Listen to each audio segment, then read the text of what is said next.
যারা ভিডিও দেখছেন, আমার হাতে ঘানি ভাঙ্গা সরিষার তেল খাবেন নাকি সয়াবিন তেল, কোনটা খাবেন? আমি বলবো দুইটাই খাবেন। দুটার মধ্যে কম্পারেটিভলি সরিষার তেল বেশি উপকারী। এটা আপনার রোগ প্রতিরোধ ক্ষমতা বাড়ায়, এটা আপনার শরীরে আপনার আমি বলবো যে ওজন কন্ট্রোল করে, এটা আপনার হিমোগ্লোবিনের মাত্রা বাড়ায়, রক্তের পরিমাণ বাড়ায়, এটা আপনার আমি বলবো যে অ্যান্টিবায়োটিকের মতো কাজ করে। আগে যখন পৃথিবীতে অ্যান্টিবায়োটিক ছিল না, তখন সরিষার তেল, কাঁচা আদা, কাঁচা রসুন, হ্যাঁ, কাঁচা হলুদ, এগুলো কিন্তু অ্যান্টিবায়োটিকের কাজ করতো। আর সয়াবিন তেল দামে একটু কম, এটারও ভালো দিক আছে।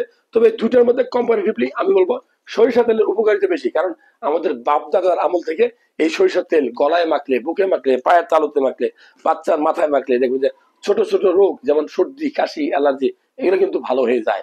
এটার সাথে একটু রসুন ভাজি করে দিবেন, দেখবেন যে রোগ প্রতিরোধ ক্ষমতা বাড়বে। যাই হোক, যারা ভিডিও দেখছেন, দুটা তেলই অতিরিক্ত মাত্রায় খেলে আপনার জন্য ক্ষতিকর, আপনার লিভারের জন্য ক্ষতিকর, ব্রেনের জন্য ক্ষতিকর। খাবেন পরিমিত। আগের আমলের মা বোনরা দেখবেন যে এক শিশি তেল দিয়া সারা মাস চলতো। শুধু ভাজি করার কাজেই তেল ব্যবহার করবেন, তেল ছাড়া সবজি খাইতে পারলে সবচেয়ে ভালো।